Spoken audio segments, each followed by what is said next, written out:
Go ahead.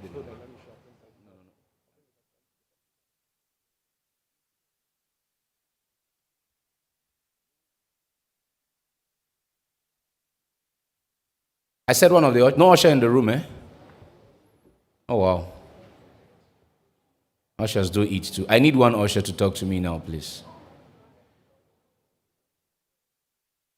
Protocol, usher, somebody, please talk to me now, please. Thank you.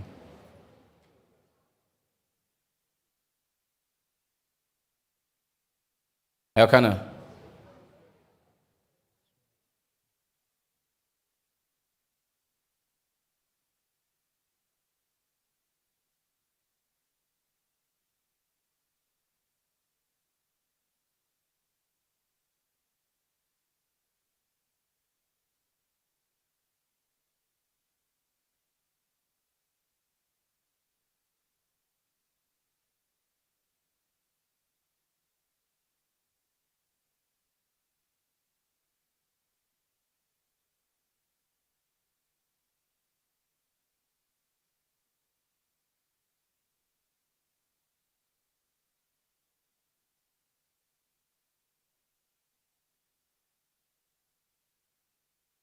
The Deputy Managing Director of the Nigerian LNG, Mr. Sadiq Meibono, is supposed to take the lead presentation, but he is ably represented this afternoon by the Train 7 Director at the company, who would be kickstarting this session with a presentation before I bring up the two other members that would join him and the moderator to get us through the conversations on Train 7. So ladies and gentlemen, if we can please just simmer down a bit, I'd like to welcome Ali Uwais. Ali?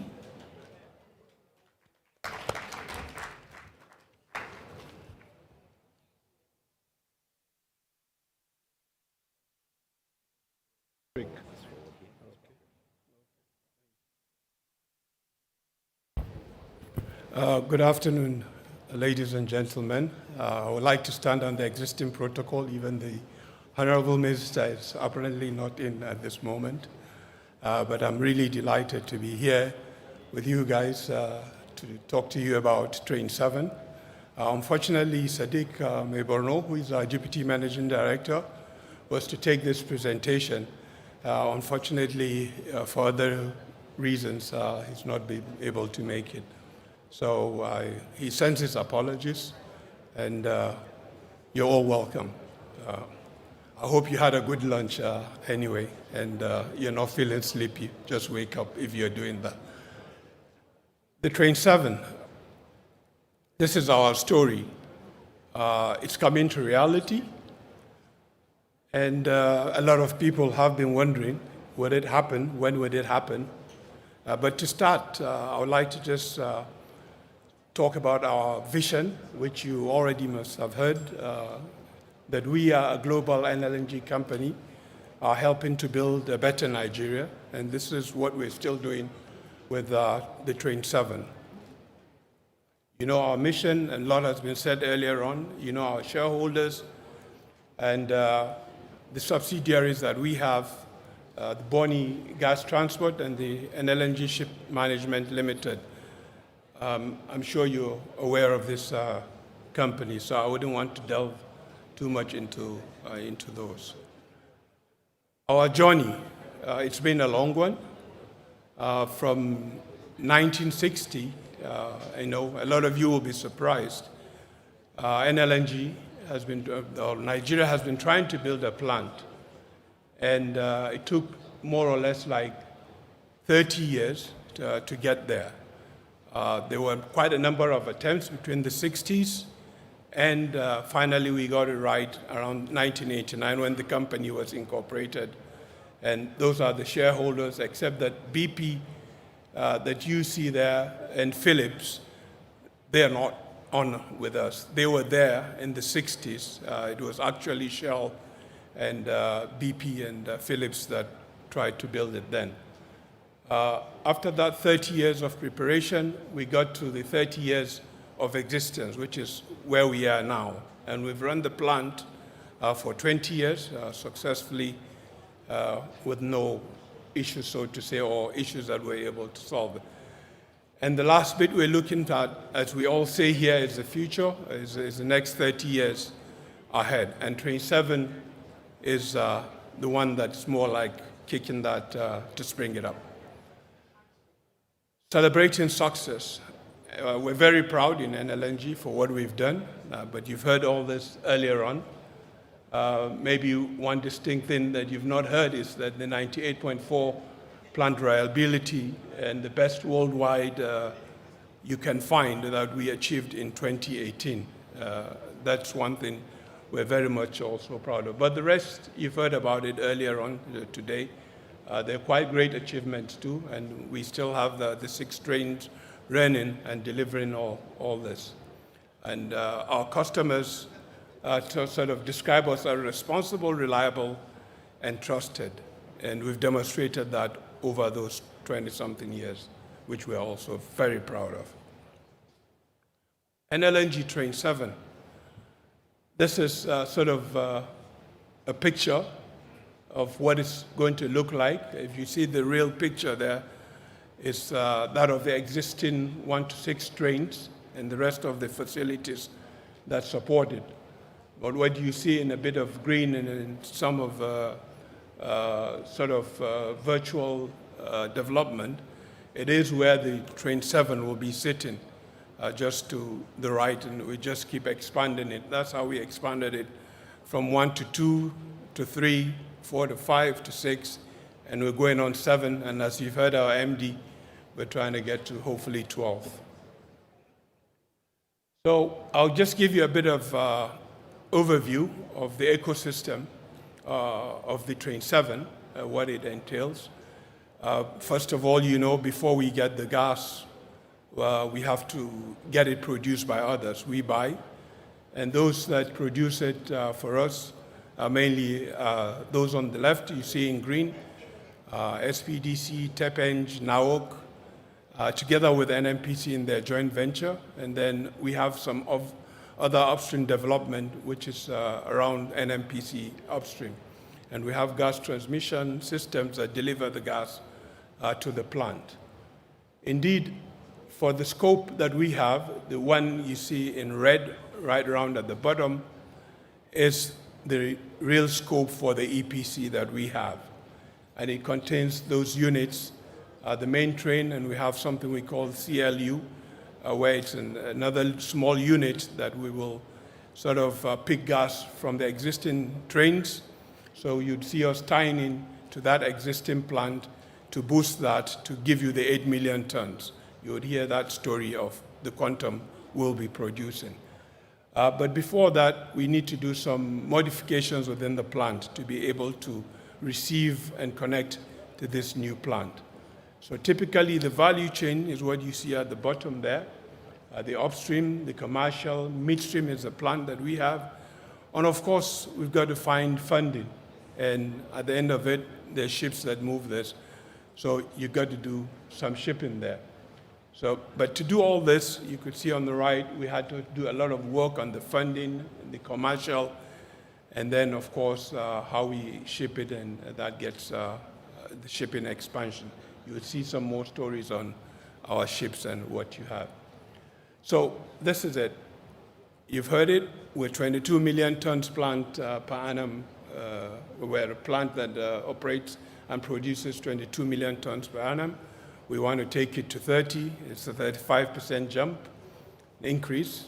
But like you hear, that's just Qatar in one go. But we're still proud of what we're doing because it adds up a lot to the country.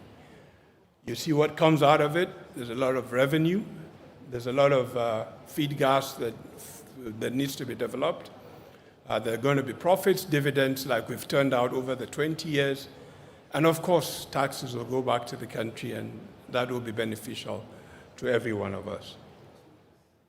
So, what is Train 7 delivering to the nation? Apart from what I say in terms of income, we have the Nigerian content. We've talked so much about it, and we have 55% of engineering and procurement services that will be done from Nigeria and by Nigerian companies. And we signed an NCP, that's a Nigerian Content Plan, wherein it laid out all the items that we could expand on and maximize based on what we've scouted around the country and seen the capacity that could be delivered realistically. But we're also looking every day to expand that with NCDMB helping us collaborate and see how we get the best and most out of this project for the country and for Nigerians. Of course, to deliver this finance, we had Nigerian outfits that came together and was led by GTB for the Nigerian bid, and we have the Sumitomo Bank Limited on the offshore side to generate all the funding that we required for this project. So, yeah, we've signed the contracts. Then the contractor is SCDJV, Saipem, Chioda, and Daewoo came into a joint venture with a lot of experience between them. And they've been in this country and done quite a lot of job, so they know the country well. And with their expertise, we hope to deliver the best value for everyone. COVID came, and it set us back a little bit, but like every other thing that has a bad side, it has a good side. Really, COVID wasn't really completely that bad.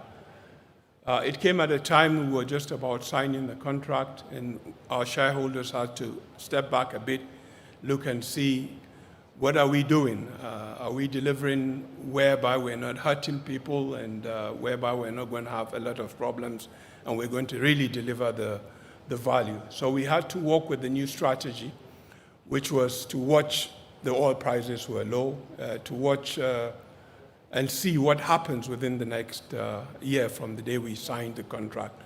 We signed it on May 13th, 2020. Under those circumstances, with a lot of virtual work to do rather than all physical. It was quite an interesting phenomenon there. And we had what you call the pivot period, wherein we sort of limited our engineering work, most of the work to engineering, where we could do it in the office in a safe environment and put certain protocols so that we understand the phenomenon of COVID and we don't harm anybody and don't have a constraint there. With that, we sort of worked to minimize the capex that we were spending within the first year and try to maintain the key resources because we didn't want to lose them. We had gathered quite a number of great expertise and we didn't want to lose it. So that was one of the main objectives that we were trying to secure. And then we were waiting to gauge the macroeconomic environment. We've done that now, and it's 1 year gone, and we call it auto-pivot. So from the 10th of May, we've now gotten the freeway to just hit it, and that's what we're doing virtually now. We started our advanced early works within the site, clearing, moving sand. We've done a few tie-ins, like I said to you. The plant has to be We've got to walk the tie-ins into the existing plant so that when we get to, because these plants, you can't just straight away shut them down. There are particular times they shut them down. And if you're going to connect, we use that period as the best period to do it. And that's what we've done with 2 of our trains there. And just one tie-in that we hope to do within the year. We have our camp that we're now able to start building so that people can live in well set and deliver the works. These are just the highlights of that. And as a company, I said to you, we thrive on the corporate social responsibility initiatives that we put down and the community development, what we do. You've heard on the Boni Border Road and what have you. Anywhere we find chance to develop the community and help, we do that. So there are going to be more than 12,000 jobs on the site, and you've heard that. But it will be more than 40,000 in terms of indirects. There'll be all sorts of businesses that will thrive and develop there. But right on site, just to build the plant directly, we have at least 12,000 persons that will be involved, with the large number of them being the community personnel. We have, that's what we said is a peak for Nigerians during construction. And there's been a lot of foreign direct investment opportunities. And we're going to boost the domestic supply of LPG, like you've heard, from 350 to 470. Train 7 will contribute to that. And we'll get to the 50% of the nation, the volume that we produce, that's produced in the nation, rather. Then potentially, the domestic LPG market, LNG market, you've heard, we've signed SPAs. We would be delivering that, which is a new thing which we hadn't done before. So it's time for Nigeria. Everyone says this. It's time for gas. And let's unleash the gas potential. In summary, this is what I have for you on the Train 7. Thank you very much for listening and giving me the opportunity. Okay, so let me now invite Mrs. Ayeno Fatai Williams, General Manager, External Relations for Nigeria LNG Limited. Let's please welcome her. She is on this panel as well. Nicholson James is the Nigeria LNG Project Manager for the SCD Consortia. He's on the panel. Nick? And the Chairman of NIEC, Energy Correspondent for Channels TV, Olu Phillips, is moderating the panel. Olu, you're welcome.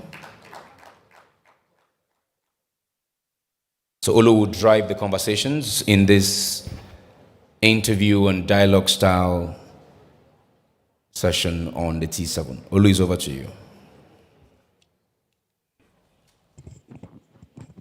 Good afternoon, everybody. Good afternoon, everybody.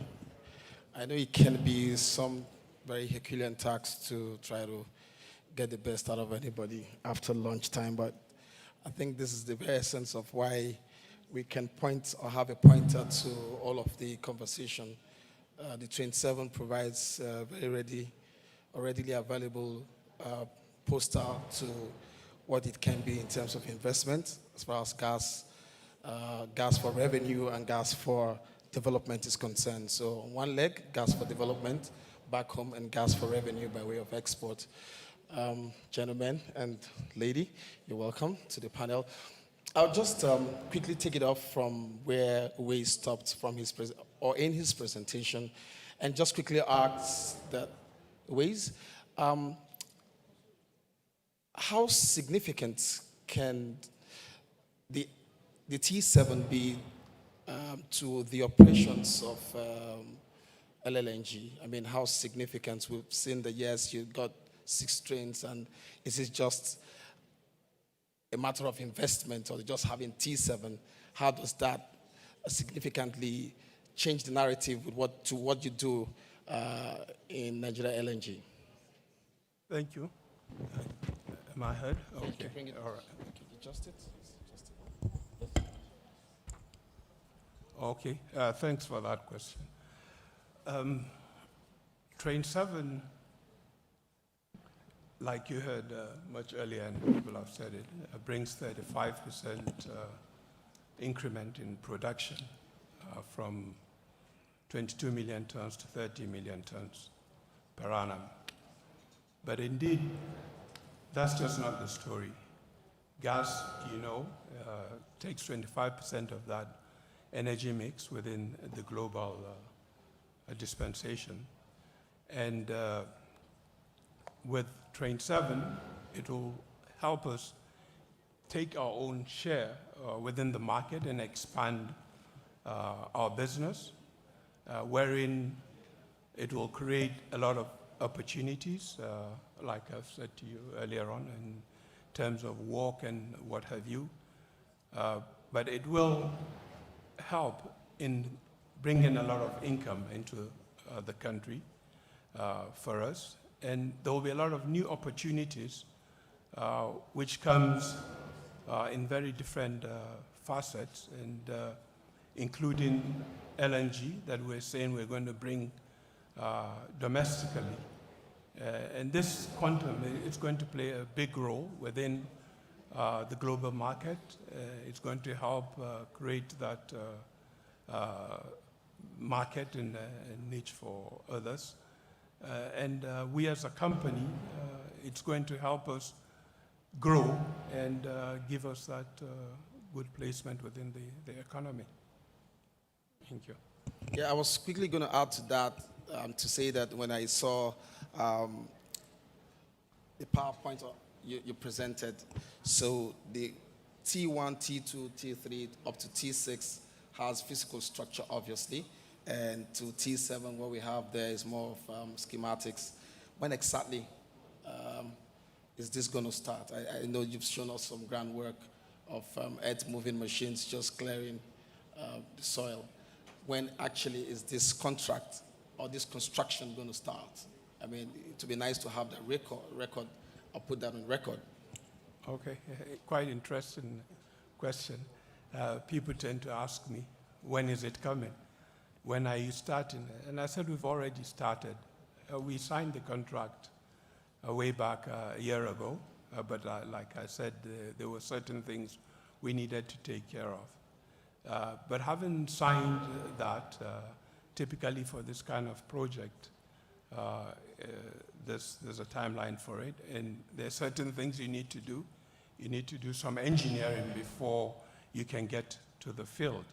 But hopefully we'll soon be flagging it off, and once we flag it off in the next coming weeks, a lot of activities will be ongoing at a higher level before we get to the further nitty-gritty over the next years.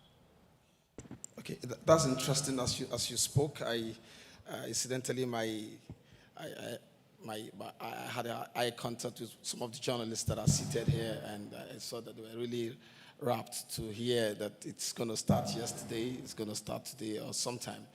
It's good to know that there will be a flag off soon. Did you say next week? Yeah, next week. Next week, flag off next week. I once heard the Minister for Works in this country in trying to allude to opportunities that are available for contractors, to local contractors to participate in road construction. Huge amount of money awarded for that contract. I don't want to mention the contract, road construction, and what parts, because that could give away who that minister is.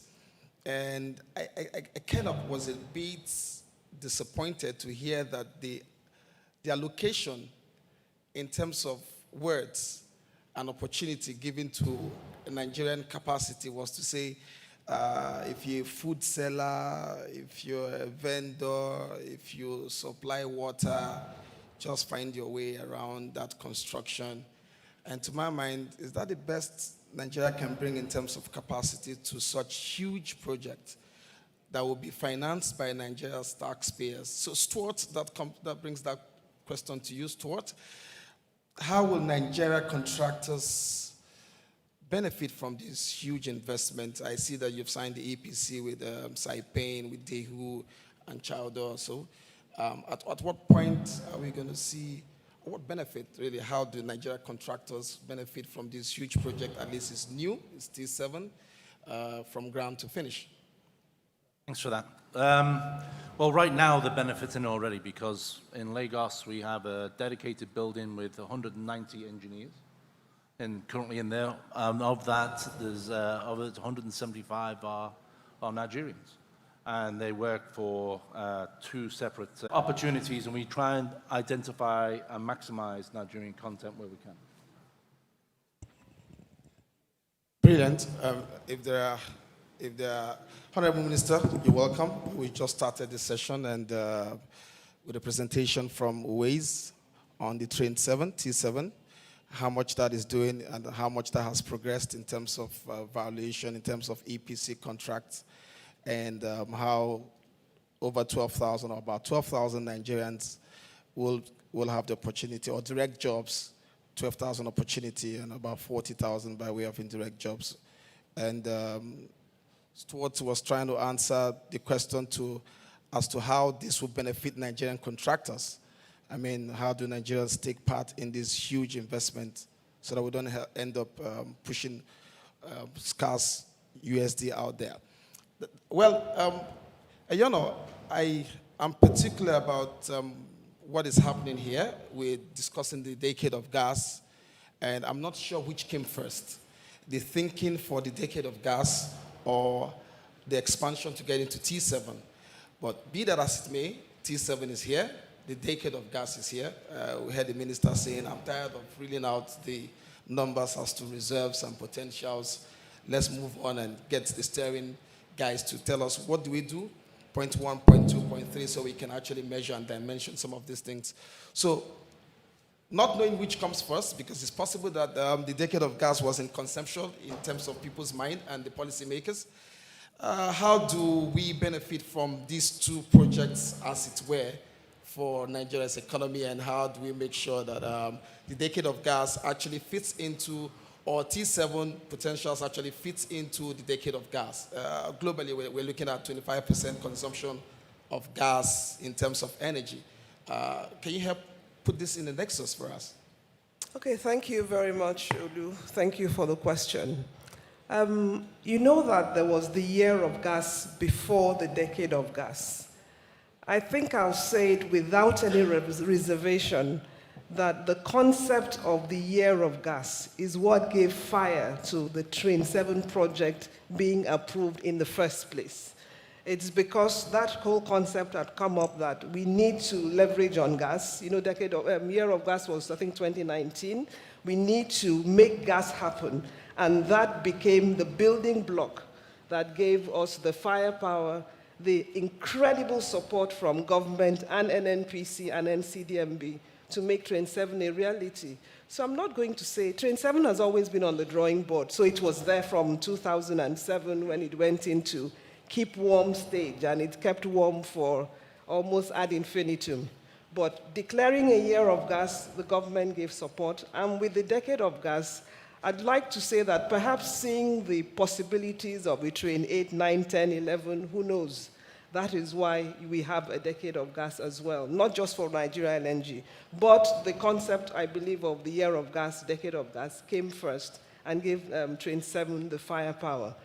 It's like a deja vu moment where when this company started in 1989, signed into law, Trains 1 and 2 being built, the parameters were lined up, things looked good, so that after the first 2 trains, it was possible for the government to give the support, the shareholders gave the support for the Trains 4, 5, 6, and now we have Train 7. So with the declaration of the decade of gas, it is possible that after Train 7, work is already being done, there's talk of Train 8, work is being done, and there might be 9, 10, 11, 12, who knows? But the decade of gas becomes an enabler for major gas projects. The gas projects that bring about the step change to become a reality. The decade of gas powering Train 7, or the year of gas that powered Train 7, means that Train 7 becomes like a catalyst for the decade of gas to really take off, one of the major building blocks. The fact that we have this 35% growth with Train 7 coming means that the board has the confidence to say, bring in sufficient LNG in country, you heard it this morning, that can power 3 million homes. That's 15 million people with power. Gives the confidence to say, go on and increase domestic LPG from 350 to 450,000 tons because there is growth. So for us, the decade of gas powers growth, and we must cash in on that growth. A willing government, willing legislation. You heard this morning about the PIB. Once the stars are lined up, I'd like to say to everybody, cash in. You have the right people who are investor-friendly, cash in. Don't let Nigeria LNG do it alone. We'd like to see other people do the same thing as well.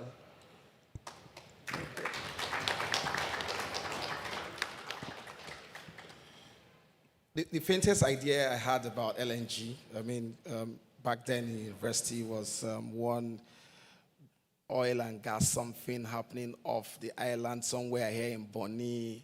And why that was a buzz was because, or well, still is the fact that they say they have 24 hours light. And so you begin, so that was the only memory I remember when you talk about LNG. The good thing is that it's now a global conversation, even domestically, and we now know it's just beyond what is situated in Bonny Island, where they have 24 hours light. So probably and hopefully. So you made a contemplation as to who knows if we're going to go to 8, 9, 10, and I think I do know, because I'll be tempted to agree with Mr. President. I heard that when some of these conversations were had, and he said, "Why are we not on train 12 already?" So I think that can be pushed. I mean, well, that's okay. I mean, in terms of conversation. But recently, you signed LNG just some days back. You signed an XPA with some 3 local indigenous companies to bring LNG back home. I mean, just take it out back home. Whilst we know that majority of what you do is the export, how in this process is LNG, Nigerian LNG, doing to see if the domestic market is also heavily supported in line with what you're doing with T7? Is that a possibility? Is that something you're looking at, Is that something? Definitely. I think we're doing the same thing that happened in 2007, when for cooking gas, it was maybe 50,000 tons only. And you needed that security of supply. That is what Nigeria LNG provided. That stability, where the board approved at the time that we should reserve the 150,000 tons for the domestic market. It took years before the domestic market could absorb the 150,000 tons. But what that did was create the enabling environment for that industry to grow. And today it's over 1 million tons utilized. So it's the same thing with the domestic LNG. It's just the sheer volume that will be brought in. Once that comes in, there's a security of supply, 3 pilot companies start, and people see what is possible. It encourages investment. The domestic, for instance, for the domestic LPG, there's now a terminal in Port Harcourt. And we have supported that terminal. We've supported the terminal. We deliver into that terminal. So he's guaranteed that this investment, there will be liquids coming in through that terminal. So it's the same with domestic LNG. We remain that bulk supplier that can bring in the significant volumes to make that step change. We will also be there for the security of supply. Let's see how these 3 go, the first pilot of 3. And I believe that with the domestic LPG, when we started, there were 6 off-takers. Today, there are over 30, almost 40 people who have subscribed into that scheme. And that's 40 businesses with the multiplier effects with investment. And for the LNG side, it will be the same thing. As I said earlier, the equivalent of that volume will power 3 million homes, just for starters. And with Train 7 coming, 35% growth, there's so much more that can happen. Trains 4 and 5 contracts in a few years will be up for renewal. So if the domestic market is ready, why not? More volumes will definitely come in. So it's just for starters. Thank you, you can imagine why we have this kind of deep interest. LNG, Nigeria LNG is a Nigerian company, I choose to say. If you look at the way or the processes, with no prejudice to the international oil companies when they do some contracts and do some, when they close up on constructions and all of that, you don't get to know what is happening, who is doing what ways. I'm concerned to ask, who is the contractor that will be doing this job? That's him. Who? Yeah. So, It's a consortium of Saipem, Chioda, and Deu. It's a joint venture between themselves. They're companies that have been in this business, great companies. that have all the expertise, and they've walked right around the world. And like I said in the earlier presentation, they've been in Nigeria. Saipem, Deu are still here. Chioda isn't, but they've been here, between them over 100 years of experience within Nigeria. And Chioda built one of the refineries we have, I think Kaduna Refinery, they were there. But this time around, they are more on the engineering front, but the construction bit, which is going to come home, is going to be done by Saipem and Deu. In actual fact, they participated in building trains 1 to 6. Saipem with the initial pipeline, Deu apparently as a subcontractor then to TSKJ. It was only one train that we call the units that they didn't build, which was train 4. So these are people that have all the experience, and with a lot of Nigerian personnel, you know, with being here over the years, they've developed and helped build that skill. And I think that's what even helped them really to get this job after bidding between themselves. So it's their affiliates that are resident in Nigeria with their support of their parent company that are building this one. It would be a good place to say when, or to ask when this will be operational. Are we pushing too fast if we ask when T7 will be operational? No. Or is it for me? Yeah, you can take all that. right. Yeah, well, You're next to me, you take all the fire. yeah, okay, thanks. No, I'm happy to take it. It's for Nigeria, so I'll take anything for it. Typically, these plants, it takes quite some time to build. Like I said to you, and you get to do the engineering, fit it all well, before then you get to build it. It typically takes 4 to 5 years. In this case, for ours, it's going to take 5 years. And we're sticking to that task. At the present moment, we're spot on what we planned to do within the 1 year. So we've been on track, and we're confident within that 5-year period, we will be delivering this plant. Stuart, your turn. Yeah, I mean, I'm going to come back to you at this time around. It's what is on local content.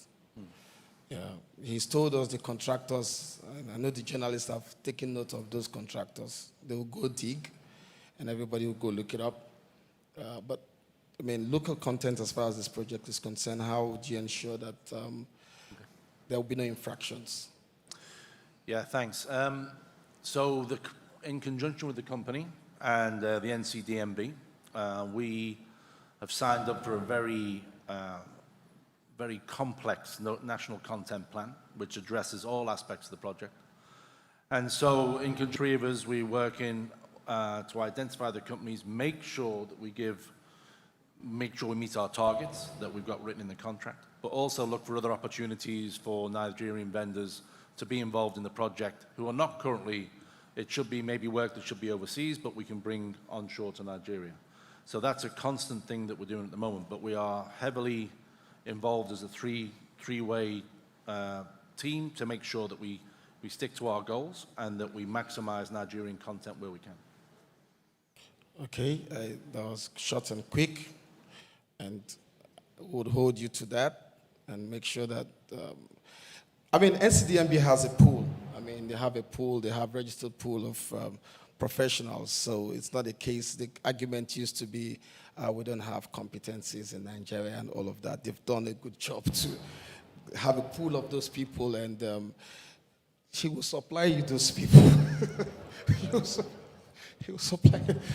Okay, so that nothing is lost. I mean, nothing is lost at this. I mean, it's Train 7, it's technology, it's about taking advantage of what the space is. But also we are very conscious of the fact that you're not doing something that is entirely strange. Qatar has done things like this. How are you making sure that what's going to be happening or what LNG does today is adapting the realities of global practice and global realities as far as this is concerned. So we don't get to when we want to do like a T8, for instance, or a T9, and realize that some of the alignment, things change very fast and very quickly. Yes. One of Nigeria's LNG successes is that we're a very agile company. That's why we've been able to remain global. That's why we are trusted and reliable. That's what our customers say we are, and that's really who we are. And that's why we've just stayed above board. We are agile, we adapt to the realities of today. I think the energy transition is a good discussion. It's a good time to get into a project because you begin to take all those things into consideration in working your trains 8, 9, and 10. You begin to pay attention to the fact that the world is going carbon neutral, and all those things, you build them in. But please let me touch on when you asked Ali about when will Train 7 be ready 5 years from now. The more important thing to point out is that even from now, the impact of Train 7 is going to be felt year in, year out. So every year there will be something that Nigeria benefits from as a result of Train 7. So that's really the important thing. And for NCDMB, I chuckle when they say the contract is complex. The contract is, the agreement is to make sure that when we say there will be 12,000 jobs, that there will be 12,000 boots on ground. That when we say there will be a multiplier effect, the multiplier effect will happen in Nigeria and not offshore. And that when we say there will be 55% procurement, EPC happen, look, that actually happens. Cumbersome, but that is what Nigeria needs. And that's the sort of thing that I believe regulators should emulate, because you actually will see the results and see the impact.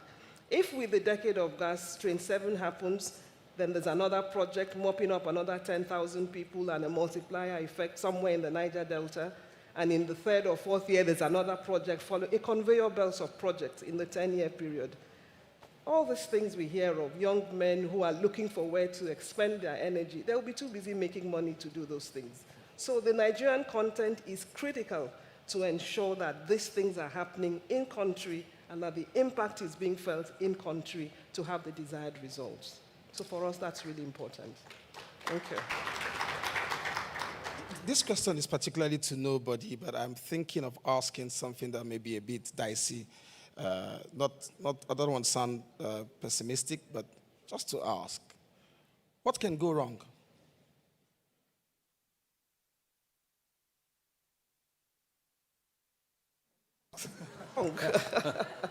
Anybody?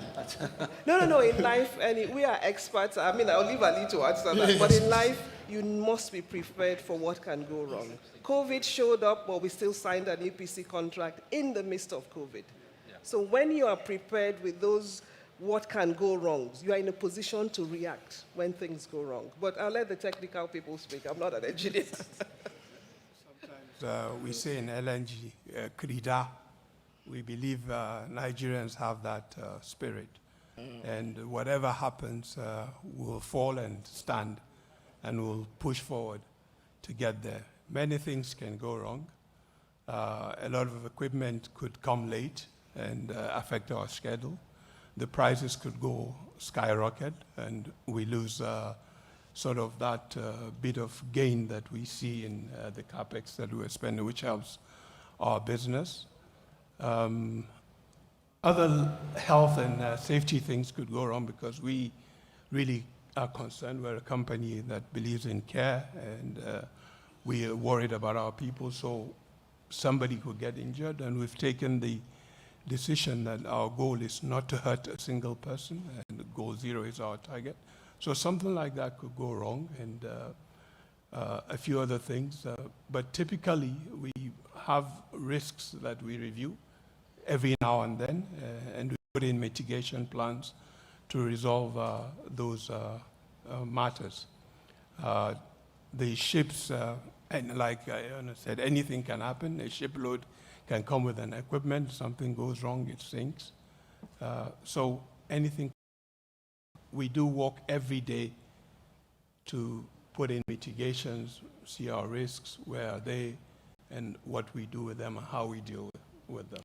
Well, yes, I mean, life in itself is a risk. But I some think the other companies- part of what could go wrong was, I'm just asking very sincerely, do you have any encumbrances? Speak up now or forever remain silent, as they say. I mean, just basically, Have a robust risk management framework and be honest about your risk assessments so that you're ready you have your mitigations ready and you react when they come. and that is in place. Oh, of course. That's why we are successful.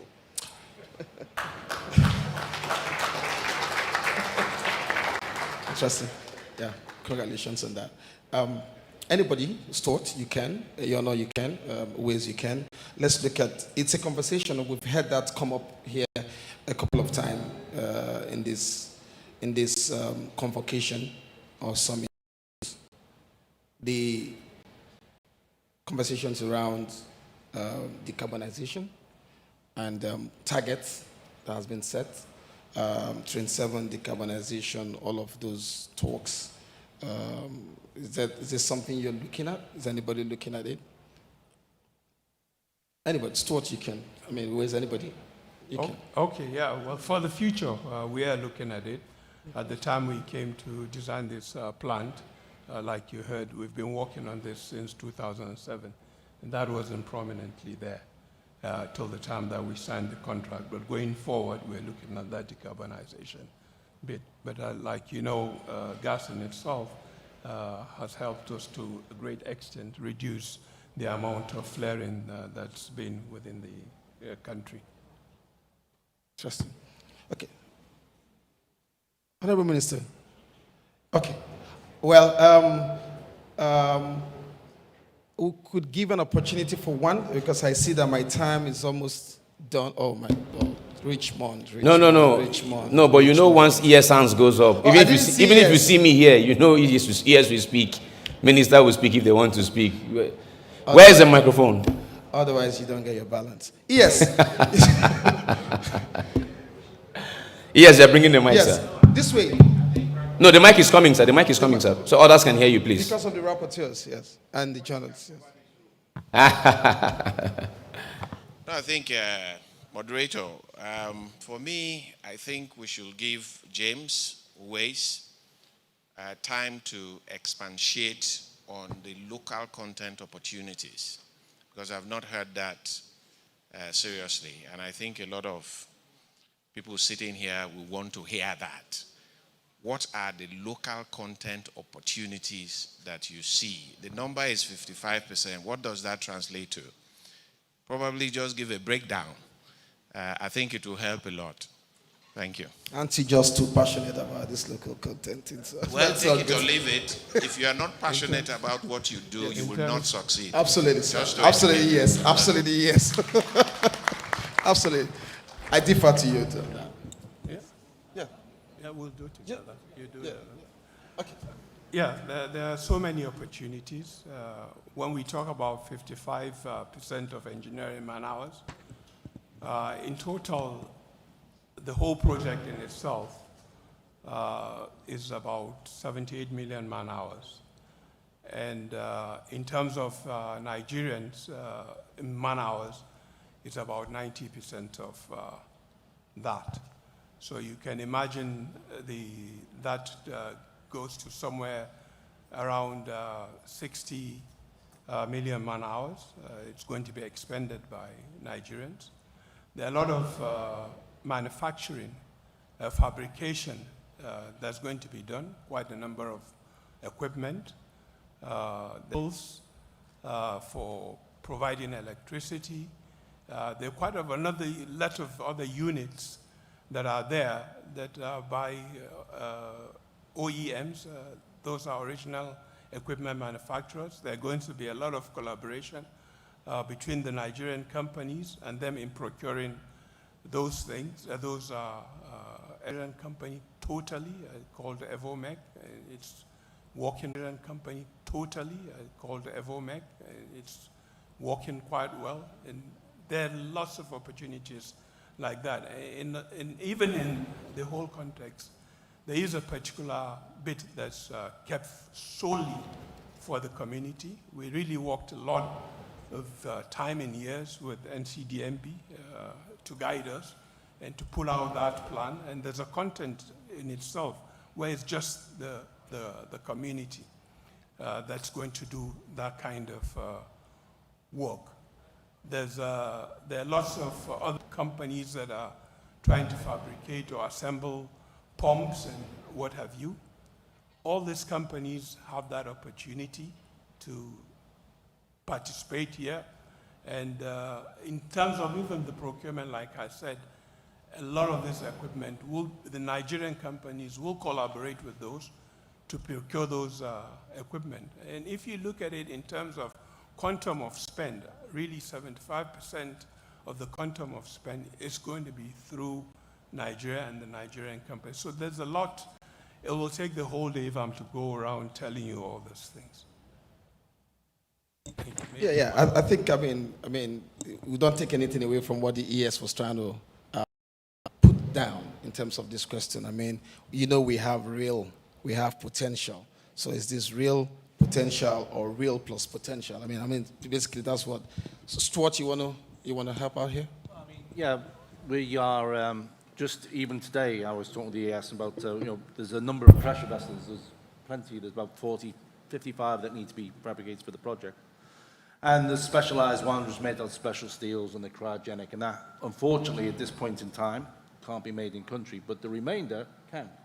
And so now we're looking at all the vendors in country that have got the capabilities to fabricate those vessels.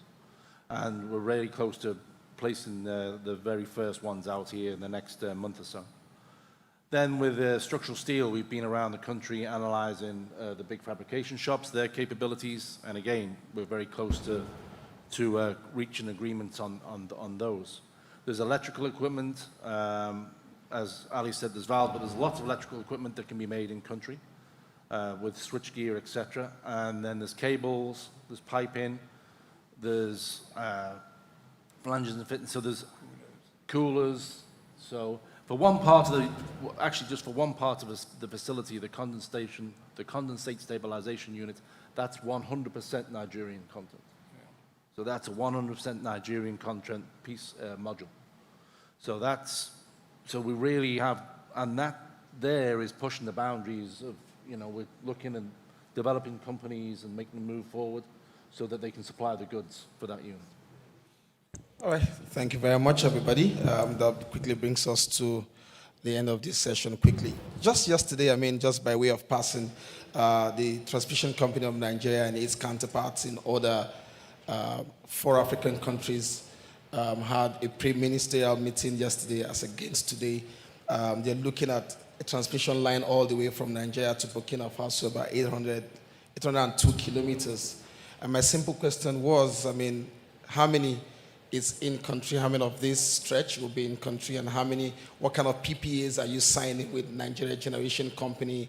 What kind of arrangements are you giving us? Are you sending out just redundant power, or because you have a power purchase agreement, you're sending out all of this because of business? I think we are really particular about the things that stay in country as far as this is concerned. I think that's where the concern is as far as T7 is concerned. Thank you, everybody, for this session. Thank you. Thank you. Thank you very much. Thank you. Okay, so before you leave, Halima? Okay, so thank you so much, Philip. Thank you, Waze. Thank you, Stuart. And thank you, Ayono. The minister would give you a Train 7 gift in appreciation for Train 7 conversations. Okay, so once we're done with this, the Honorable Minister has directed that we make some quick, should I say, interventions or give out a few information on some things going on around the Nigerian gas expansion program. We'll just make that brief presentation for 5 minutes. After that presentation, we'll begin the closing ceremony with a presentation of the communique. It's going to be quite short. Then we'll move on to remarks if we have time, because you see, we need to turn this hall around for the concert this evening. This is where we're having it. It's going to happen here and outside, sort of. When you come, you'll see. Let me not say more than that. But we need to flip this hall. We need to flip it like within an hour, flip it to something else. And once we're done with that, if we're going to have our traditional press briefing after, thank you very much, after the closing ceremony. Please give them a round of applause. Give them a round of applause.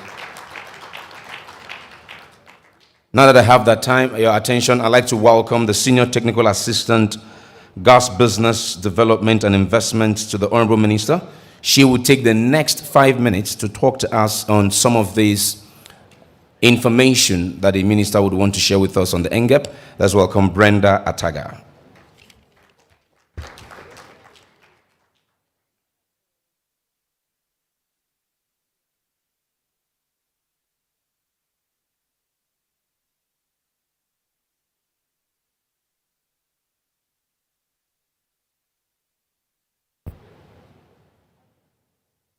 Good afternoon, everyone.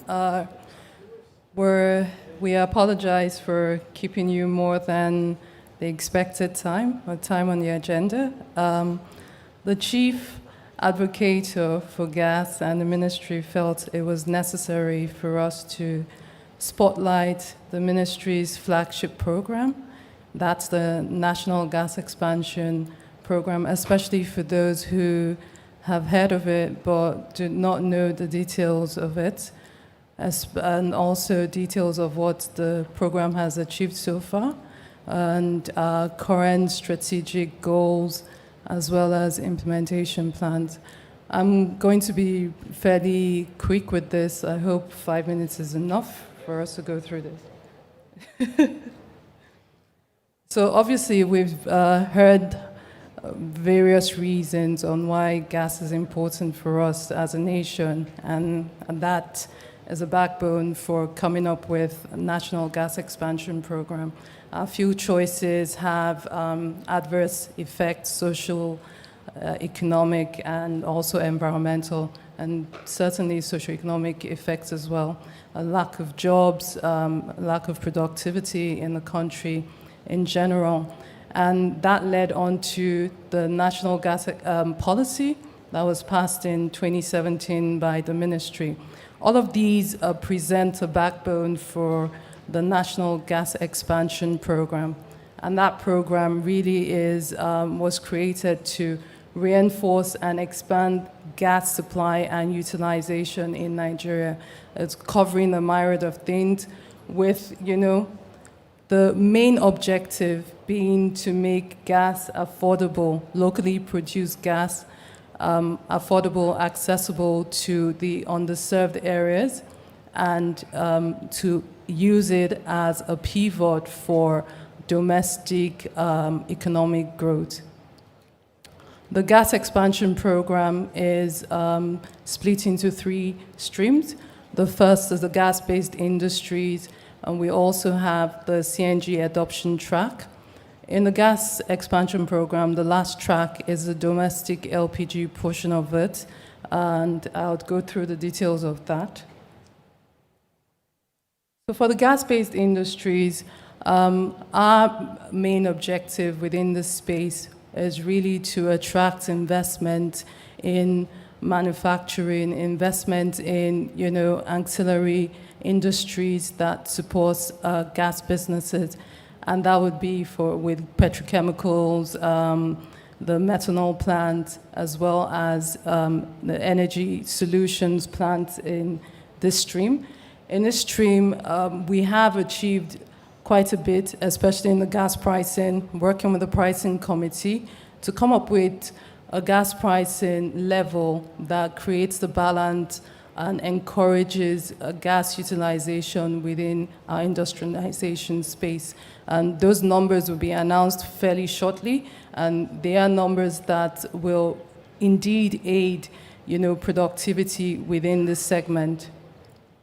The next segment, as I said, is the CNG track for the National Gas Expansion Plan. And this is important to us as a nation that has been heavily dependent on fossil fuels, regardless of the fact that we have abundant resources with gas. And we have countries such as Iran, Argentina, Egypt, who have already started to transit or are in transition phases of their transportation fuel from fossil fuels into gas. Egypt, for one, has commenced a very aggressive plan to adopt natural gas as the fuel of choice within the next 5 years. And I can tell you that with the National Gas Expansion Program, we are doing the same with our commitment to launch a sized market of 1 million converted vehicles on track. And the ministry is focused on doing that quite seriously. These tracks will be done through two significant or key implementation plans. The first will be using LNG as our bridging fuel. Greenville spoke about that. We're in discussions with partners such as Greenville to develop national hubs that would recompress, regasify LNG, and send LNG into the market as CNG for CNG in the auto gas segment. On the shorter destinations, we're speaking with and engaging with the market space. We have engaged with the Association of Local Gas Distributors, who comprise of a bucket of companies. A few were mentioned earlier on, Gasco Marine, Power Gas, and a few others who are indigenous companies as well, who are supporting this project, supporting us on the second track. Second track really looks at your existing pipeline systems and bringing CNG close to the refueling stations, maximum 250 kilometers with that.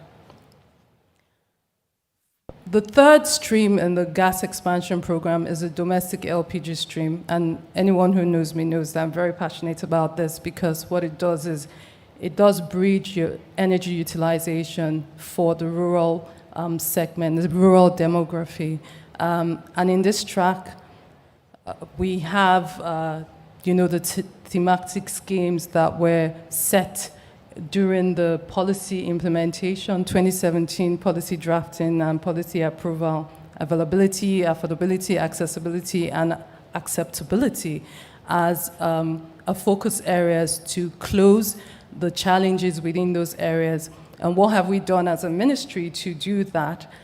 Intervention mapping just covers, broad sectors such as household cooking and the transportation space. There are talks about us using this for autogas. This is in contention because we do not want autogas to compete with domestic LPG utilization. But it is on the table as one of the intervention spaces LPG could come into support when it talk about accessibility and affordability. We're looking into the micro stove assembly training scheme. Agriculture, we're in partnership with NESRAL, the CBN's foremost financiers for the agricultural space. What we're going to do is deploy LPG pumps for irrigation purposes in interland farms and farms in suburban areas. And power generation, obviously we know that the Pass My Neighbor generators, most of them are already being converted through the NGP awareness in Anambra. We already have over 1,000 I Pass My Neighbor generators that have been converted to LPG in Anambra State. The focus areas are not limited to only that. The micro-distribution centers is a key project in our LPG stream, which we are launching in collaboration with our MDAs, such as NCDMB, NNPC, Petroleum Equalization Fund, PPPRA as well. We would launch this program in the next few weeks. We were hopeful that we would have launched before this date so we could show you live pictures of bridging the rural areas with accessible micro-reselling units, whereby it will be distributor-led, and the rural communities don't need to come out of pocket to switch to LPG. And that is a very significant cost for most people. We've heard here where firewood is free, and then you have to buy a cylinder worth 30-something thousand. We're very keen on this project. We believe that this is one access into the rural segment. Someone had asked that question earlier on, and this access that the micro-distribution program presents also eliminates issues around affordability, and it eliminates issues around acceptability, because we're also introducing the standardization of the regular reselling units of gas. One key point for us is to eliminate the unsafe practices of gas resellers who are on the roadside decanting and causing hazardous risks to the market, causing a perception that is unsavory in the LPG space. We believe that once this project comes on stream, we will hit our exponential numbers of 5 million tons quite fairly easily. And the strategic collaborations that we have in this, in the National Gas Expansion Program have gone from the CBN to the Nigerian Governors Forums. We have 14 states partnering with us who are also investing in the micro-distribution space, as well as in the power segment. On the CBN side, we've negotiated with CBN for investors such as yourselves in the room to come into the midstream and the downstream segment of the gas value chain. We've negotiated a single-digit loan, a total value of 250 billion. That loan is accessible to everyone who is an indigenous company looking to invest within the segment. The details of this loan, you could come ask me afterwards. We are quite pleased with what we have so far achieved with the NGP, one being the awareness around gas, the second leading into the decade of gas. We believe that the benefits would surpass just speaking about it. We would see overall job creation of about 700,000 in Nigeria. We will achieve our NDC objectives on the Paris Climate Agreement. We would also increase the economic and social growth indices in Nigeria. There's a lot of job creation potential within this project and the entire gas value chain. And finally, is really a reduction in any sort of capital flight for Nigeria, domesticating, all our investments, using locally sourced resource, which is our gas today. Thank you very much for your time.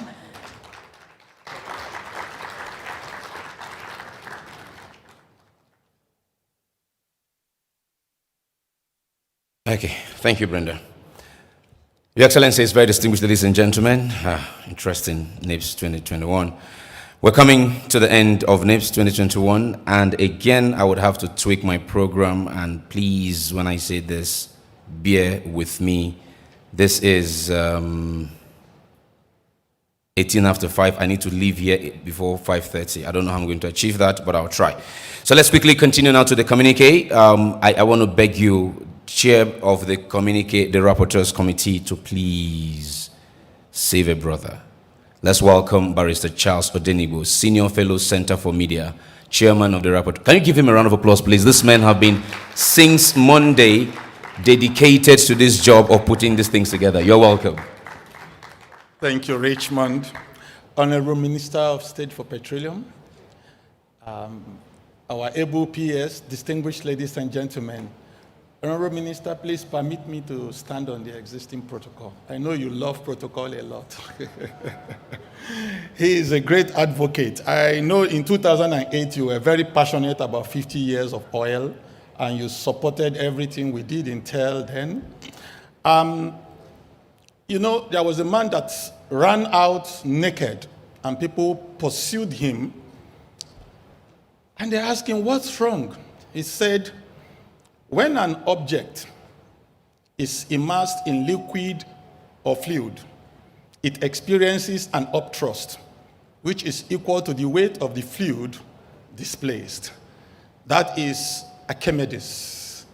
Now, we've been immersed in the last 4 or 5 days in over 40 presentations.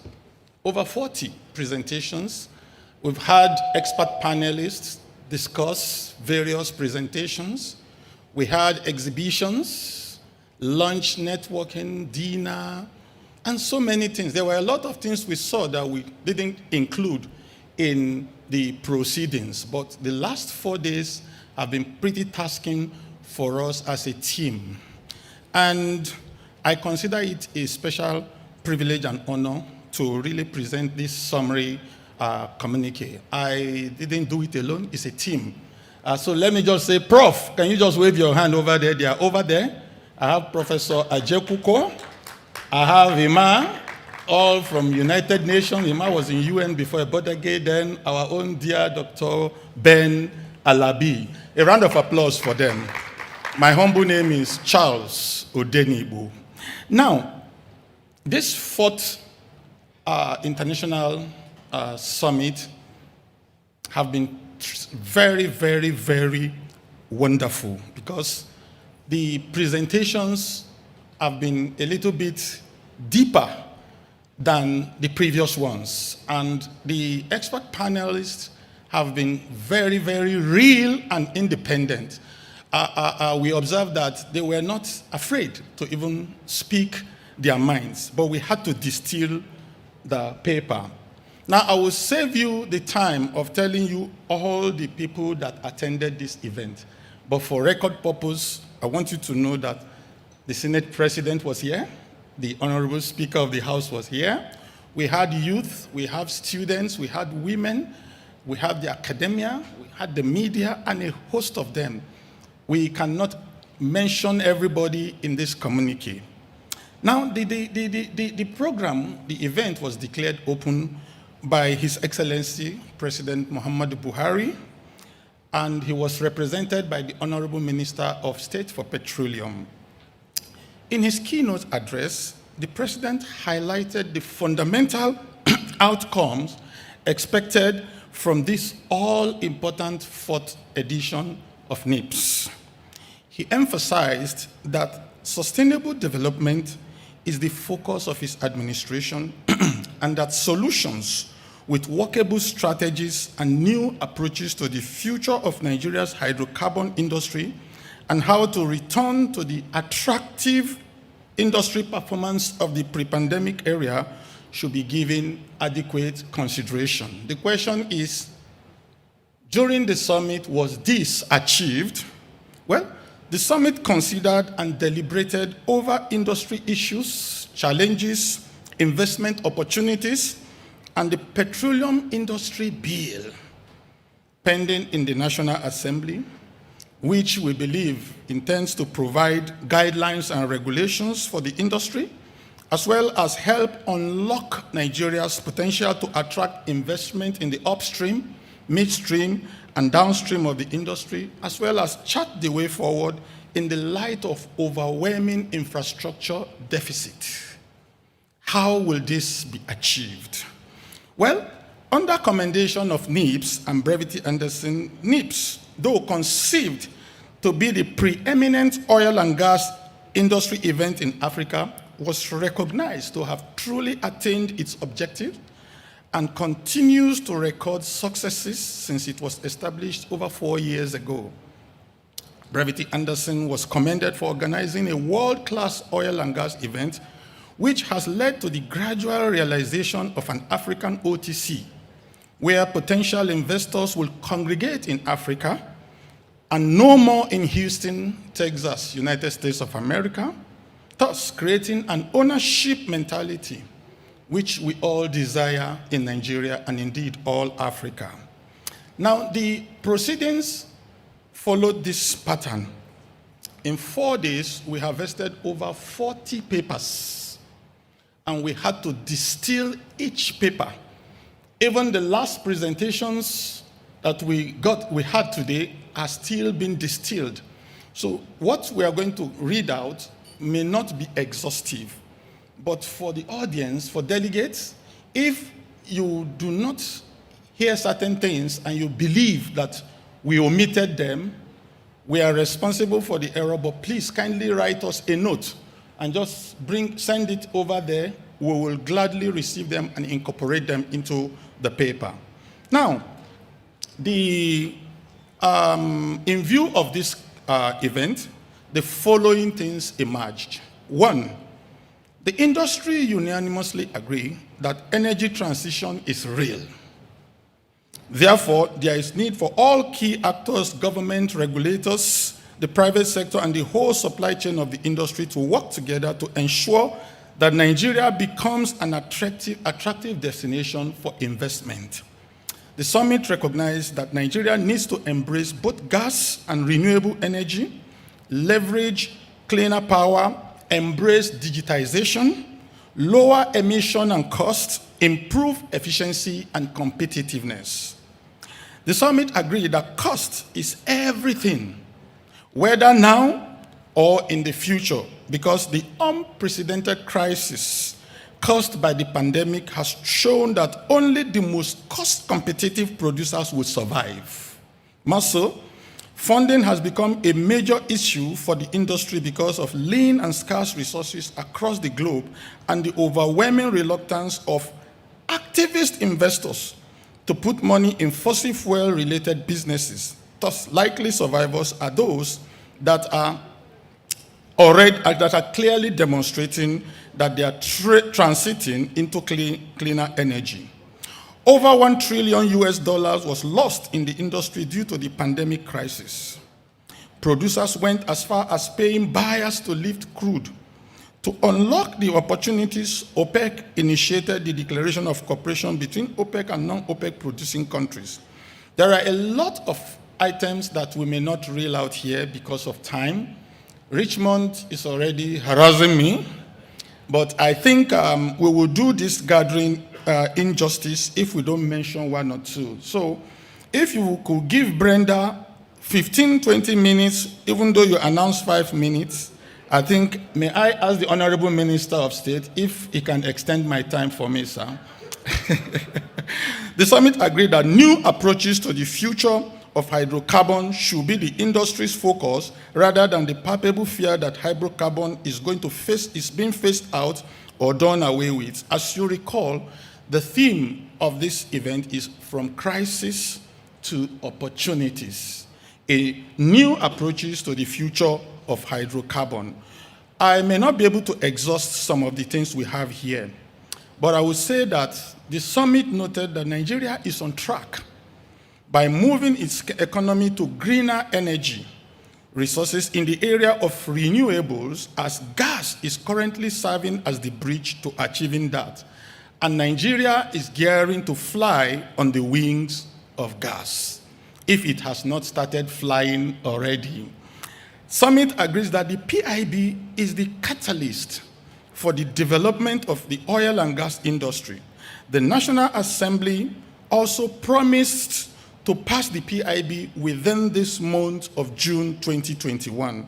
But delegates are concerned that every day, week or month that the National Assembly delays in passing the PIB, investment will be moving faster to other countries, and Nigeria might just regret if the PIB is delayed further or arrives late and turns out to be an exercise in futility, or arrives in a state of irrelevance to the present realities of global energy needs. I thank you. The rest will be found in our full reports. We are sorry for time, but we would have loved to deal with the workforce and workplace of the future. We would have loved to say some other things, but let me respect the gathering in view of what we are coming to enjoy this evening. I thank everybody, especially James Shindi. Very soon, James will be calling us. Is the report ready? I want the report. I want the report. I want the report. Honorable Minister, thank you very much. PAMSEC, thank you very much. I appreciate everybody. God bless you. See you next year.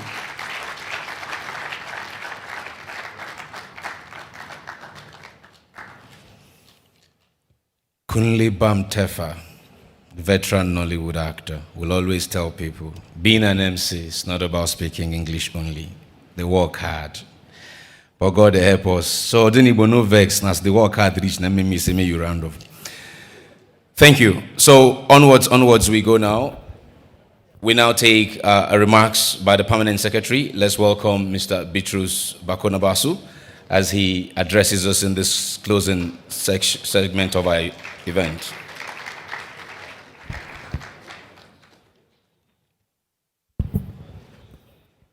The Honorable Minister of State for Petroleum Resources, distinguished ladies and gentlemen, gentlemen of the press. In the build-up to the 4th edition of the Nigerian International Petroleum Summit, as we worked in the steering and subcommittees, we held our breaths, wondering how this event would be in the face of many challenges, including the possibility of another lockdown due to the new COVID variant that is now making waves. We were daily confronted with so many reasons why the summit may not hold, but we remain tenacious.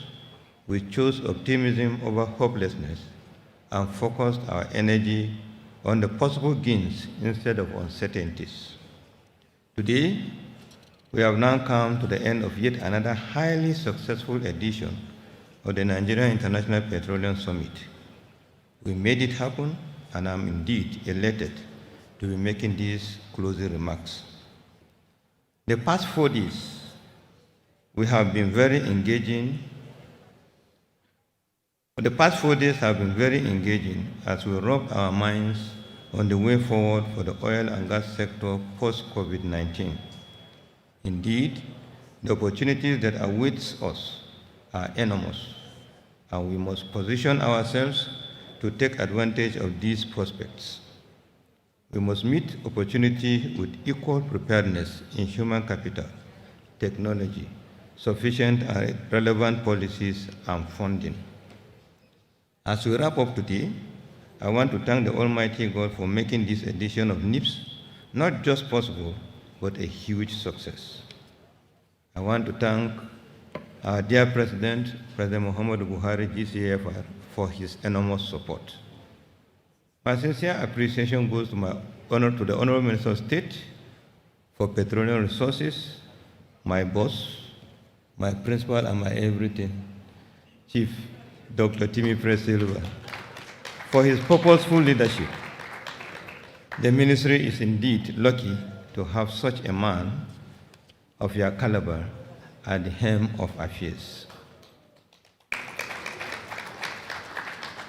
I acknowledge the support of all our various sponsors and delegates, especially those that did not back out even when the fear of another lockdown was looming. The speakers, discussants, moderators, and our amiable MCs. Time is up. Thank you for a job well done. I cannot forget to thank all the parastatals of the Ministry of Petroleum Resources who are joint hosts of this summit. My remarks will not be complete if I do not mention all the directors and staff of the Ministry of Petroleum Resources, the Ministry of Foreign Affairs, the Ministry of Interior, who served in various committees, the Nigerian Police, Department of State Services, the Civil Defense, staff for the Center for Disease Control, and all other government MDAs that have served in one way or the other during the conference. Thank you most sincerely. I will not forget the gentlemen of the press who have given us enough coverage. My big appreciation. A big kudos to Brevity Anderson, the summit organizers, for once again putting together and delivering a world-class conference and exhibition. I want to see that this appears to be the best. Finally, as we set out to travel back to our various stations, locally and internationally, I wish all of us safe travels. I'm looking forward to see you all in 2022 for the 5th edition of the Nigerian International, possibly, but I will not mention it, for the Nigerian International Petroleum Summit. We were discussing with the organizers. They were saying, since with a shift from petroleum to energy, why don't we change the name? But until the Minister of Petroleum Resources gives us the approval. Thank you, and God bless us.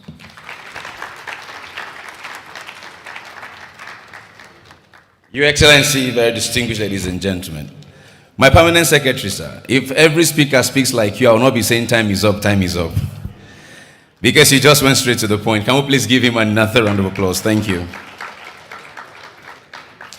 It's imperative I make this announcement that because of certain meetings that the governors of states that are involved with N.I.P.S are having with the president, they were unable to make it to this event. 1 or 2 or 3 of them sent in representatives, but since we were not able to form a quorum with the governors being present, we decided to adjourn this governor session until N.I.P.S 2022. So their session is adjourned until N.I.P.S 2022. However, a few of the governors who spoke with His Excellency, the Honorable Minister, sent in their regards. A few sent in, the governor of Ondo State sent in one of his special advisors here, who is one of us in the industry. Good evening again, sir. It's good to see you. He's been around. We're told the Bauchi State Governor was around, but since the others were meeting with the president, he proceeded to do the same. So that's understandable. We appreciate the fact that they have this event in mind. A few of them were in Lagos with the president and flew back with him to Abuja to continue the conversations they are having at that level. I would attend that meeting on your behalf and tell you next year what the meeting was about. It's fine. Your Excellencies, very distinguished ladies and gentlemen, governance is a continuum. Leadership is one when you meet the strength of someone you take over from, you continue it. Where there are lapses, you correct it. This gentleman has proven to be a true leader, has proven to be a true public servant, came into the ministry and decided to continue with the good legacies of his predecessors, and has done so well with N.I.P.S in that regard and many other things. For instance, the gas master plan picked it up, gave us the year of gas, and now the decade of gas. Gas has become center stage as gas is the future. So, stayed with us since we started, gave us a lot of humor bites throughout the evening event, and I'm delighted now to take his final remarks at the official part of N.I.P.S. Welcome, His Excellency, Chief Timi Priosiva, Honorable Minister of State, Petroleum Resources, as he gives us his last words in this technical bit of the conference. Technical bit because he will give us some more when we come back here to wine and dine. Can we give him another round of applause?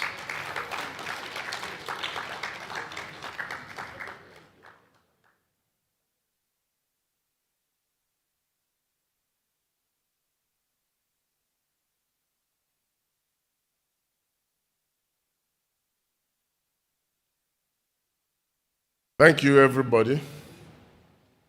It's been a very eventful week. For some people, it's been a very busy 4 days. For others, a little bit more. Because for those who actually were behind the whole event, they have been very busy much longer than most others. Last year, I don't know what to say, if to say N.I.P.S was lucky or we were lucky. We've all just very missed the lockdown by a matter of inches, and we were able to hold N.I.P.S last year. This year, we have already suffered one postponement. It was supposed to hold earlier this year in February. It was moved to June, and I was very afraid at some point whether it will hold at all. But here we are. I believe we had a good event. At this point, I would like to recognize, they just said here that I like protocols. So I would like to recognize the Permanent Secretary of the Ministry of Petroleum. I think he's one of the greatest PAMSECs in the Federal Civil Service.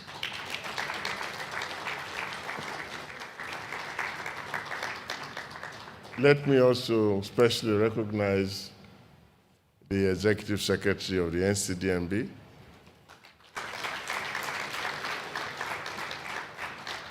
He is responsible in some way for all the opportunities that are going to come to you via Train 7.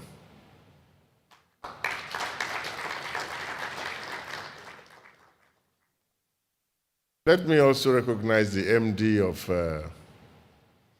the NLNG, who has been here with us. I think he's the only chief executive left with us.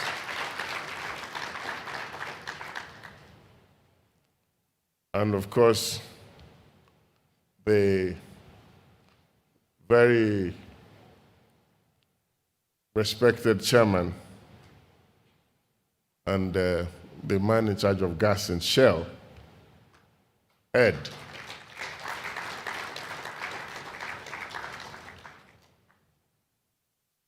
Well, I have recognized most people from most of the organizations, and I know that some of the organizations are represented by more than one, so I will not want to go ahead to recognize everyone. But let me especially recognize the representatives of the governors that made it here. I want to promise you that this year, in spite of all the challenges, we've had a good N.I.P.S. But next year will be much better.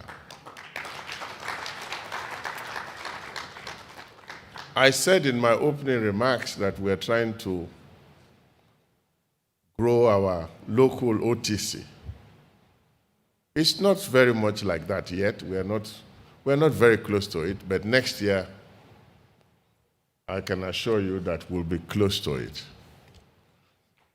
But what I have seen here, the only difference I see here, when you go to OTC, all of you like to spend money, you go there. But when I come here, I don't see you spending the money. Next year, be ready, come here to Abuja and spend the money. And hopefully, by that time, some marginal field winners would have struck first oil. So I believe that there'll be a lot more liquidity. Few days after the closing ceremony of 2020 Nigeria International Petroleum Summit, Nigeria and the rest of the world went into lockdown. Looking back, I still marveled at the sequence of events and the fact that N.I.P.S. 2020 happened at all. For this year, I must confess that going ahead with preparations despite uncertainties was a demonstration of faith by the entire team behind the event. This is the first industry event of this magnitude to be held physically in any part of the world. It is a clear testament of the hand of God and an evidence that Nigeria International Petroleum Summit is indeed God's own event.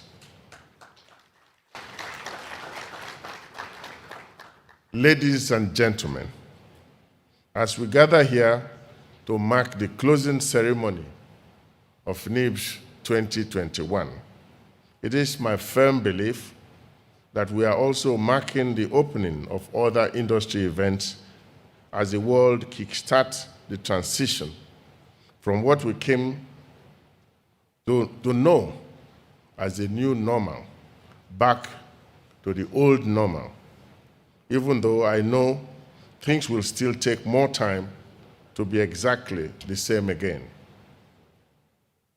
These past few days are a clear demonstration of the resilience of Nigeria's energy industry, despite the crisis of the COVID-19 pandemic. I guess some people never expected this kind of full attendance, but we did. We knew that the industry has been waiting for this kind of opportunity, and we prepared fully for it. It has indeed been an intensive 4-day of agenda setting for new approaches to the future of hydrocarbons, not just for Nigeria, but for the African region as a whole. I believe that most of us will leave here not only inspired, but with renewed hope that our industry will soon get back to the great performances of the pre-COVID-19 era. I leave you with a message of hope. You will recall that during N.I.P.S 2020,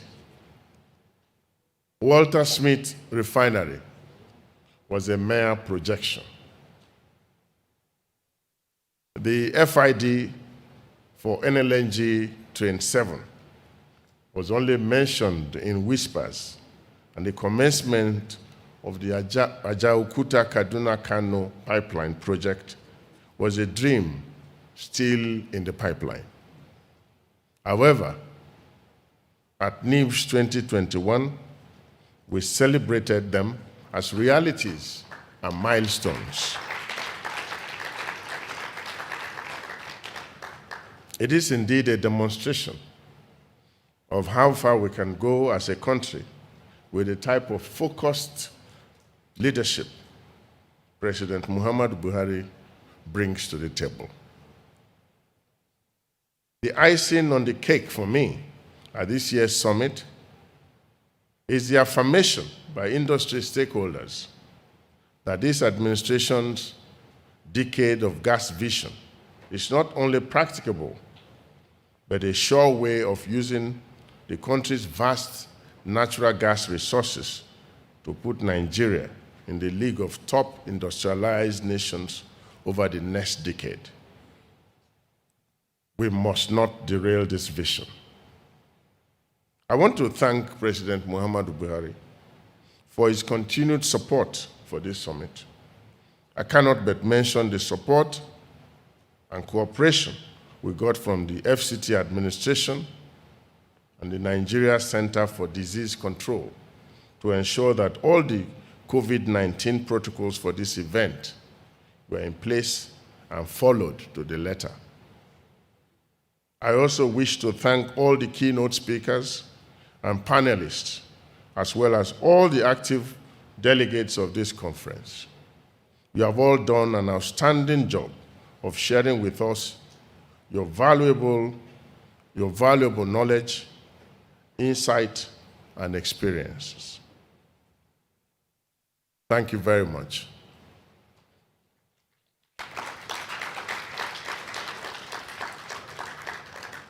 Please take your time to study the communique from this summit when it is uploaded on the event website and published in national dailies. The recommendations derived from this conference should not only be a vital input for policy making for us in government, but also for all of us as stakeholders in this industry. Let me express my sincere appreciation to all the sponsors, my staff at the ministry, and those from the parastatals of the ministry who collaborated with Brevity Anderson, the event producers, for once again putting together a fascinating and magnificent show that we are all proud of. Finally,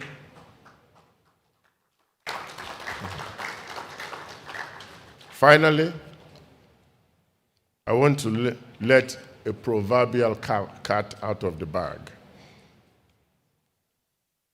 I wanted to tell another story, but I'll leave it for the dinner or for the later event.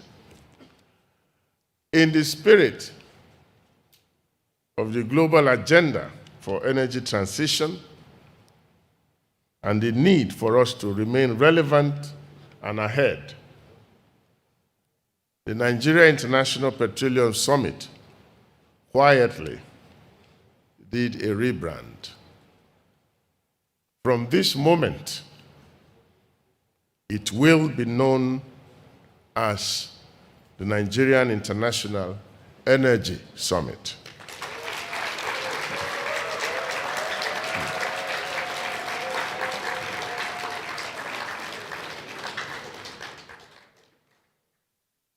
See you in 2022 for the Nigeria International Energy Summit. Thank you.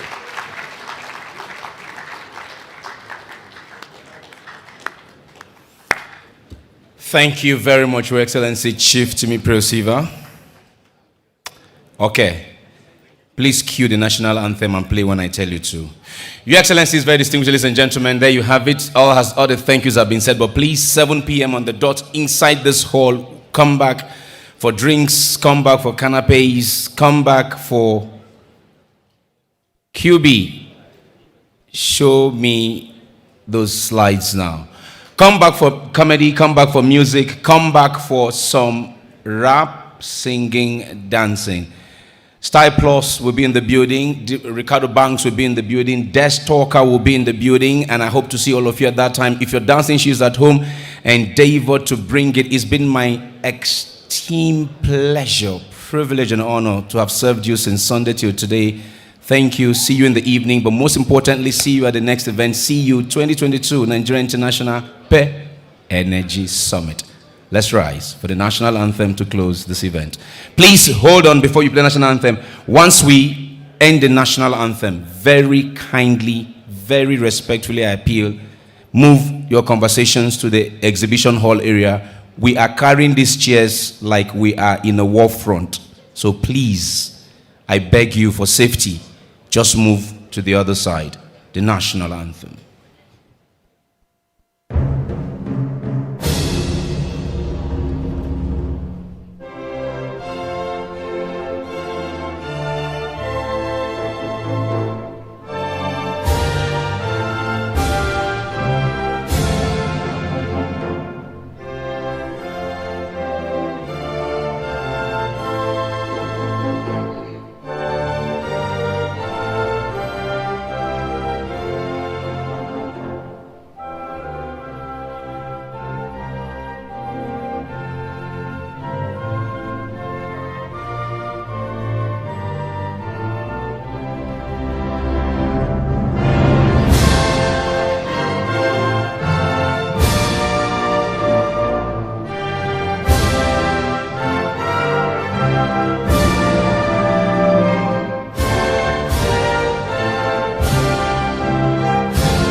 Oh, by the way, there's a lost on 150 naira over there. God bless the Republic of Nigeria. See you tonight.